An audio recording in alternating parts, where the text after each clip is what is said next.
Hi team, wanting to make a video.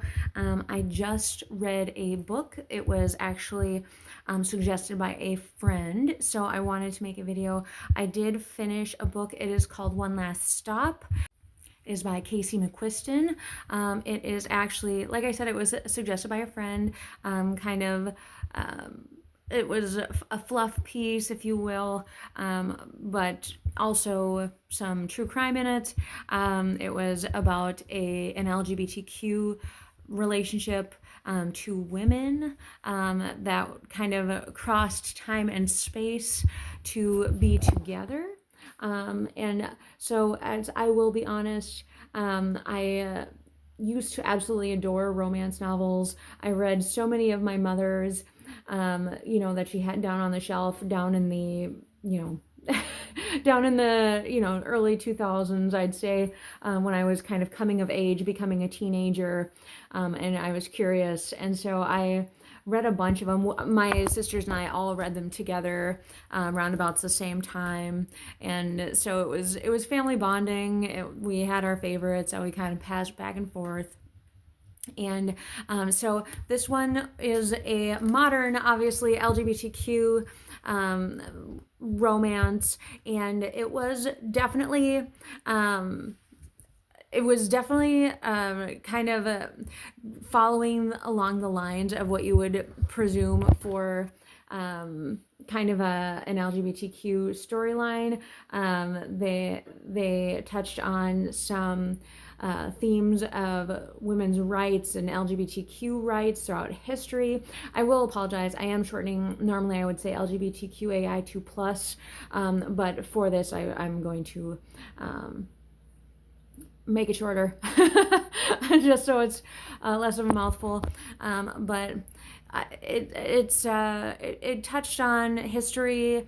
One of the characters was from the 70s, and it was when it was illegal to be a lesbian publicly. They could not get married, and so it kind of touched on her relationships. How she did quite a bit of traveling, trying to find herself and find her place, and she did experiment a lot with different characters, and that kind of came up as they were young women and they were trying to find themselves, trying to find their sexuality, and it was abundant. Their experimentation was articulated exceptionally. They had sex notebooks, and they were curious about learning preferences and experimenting, and I can't knock that, wanting to learn about it and experiment with it. That is not something that I can really say anything about. I am not I'm currently not sexually active, so this is this is their story. Go for it. But they are young. They are star-crossed lovers, if you will. They met on this train. One of them is stuck on there through time and space. She can't leave the train. And so they're trying to figure out why she's stuck in time, because they are friends with a psychic who can tell that the woman is not dead. So she's not a ghost. She's not a vampire. And so she's just stuck on the train. And so they're trying to figure out the story there. That's the whole storyline. And of course, the other character, her uncle is missing, and so she spends a good deal of time trying to, talking about it because it's her mother's brother, and so that's kind of interwoven into the plot. And I think that they actually could have put more of that storyline in. I felt like it was kind of let down quite a bit in they wove it in, but it could have been way more interesting, I think, how that connection existed, especially since they did make it a thing. It was an actual presence in the storyline. I think they could have made that more unique, more interesting, and brought that more to the fore. The end ended up happily ever after, which was good. I would not have minded if it had ended up happily ever after in a different way, without the two characters, coming together. But I just felt like it was there was some extreme promiscuity. It was, they were getting together on a train and in public, and so that was an element. They also had that partying lifestyle. They were drinking. They were doing marijuana. They were that's often associated with LGBTQ cultures, relationships, which I would actually like to see changed, just because I feel like it's a stereotype, and I think that it is actually detrimental to that community, and to people in general, at trying to pair that together, the partying, the fast and loose lifestyle, and one of the characters was very experienced. The one where she was stuck on the train, and so she was very experienced with women, and that's kind of why I was like, you could be together, but you also could not be together at the end, and that would be okay, and but otherwise, it was okay. It was an okay book. I actually listened to the audio book. One of my friends really liked it. I'd say it was. Like I said, I don't really much care for that as a stereotype. The fast, loose, the partying, the drinking, and then pairing that with LGBTQ always, and so I just would like to see that part different. I liked that it was a time travel-y story.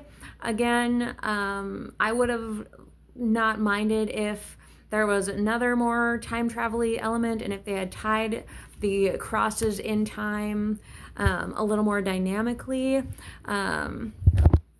So that way, and the connections, I think that would have been more interesting if they had changed it.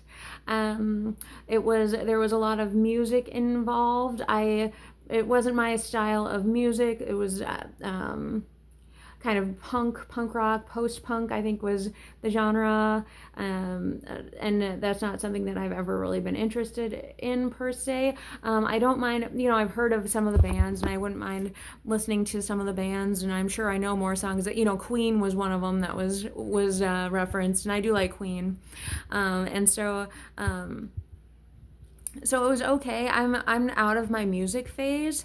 I was big into music growing up, and I don't really listen that much anymore. I like music a lot, and when I can get into that headspace, I have actually posted on this YouTube just music, me singing, and things like that. I did very much love music. I love singing, but I'm not really into that scene as much anymore. I do love music. I respect music. It is so powerful, and it's so moving, and I love making it still. I can get lost in it still, but it's kind of a separate entity now, I'd say.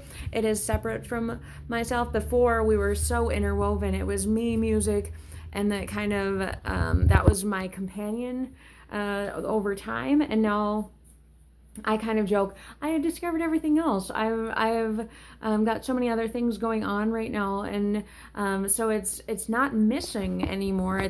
But it's not here either all of the time. It's not ever present. And so it's unique to kind of get back into that mindset of the music being there, and being such a huge bonding. And of course, obviously, that's going to bond you to people, because there's such a big, there's catharsis in that music, and in that, that connection, that communion of, kind of, I'd say like souls meeting is when you have that music connection and when you feel it and when you're together in that kind of space. And so I'm not knocking that. That's definitely romantic, and it's a solid, soul connection with that.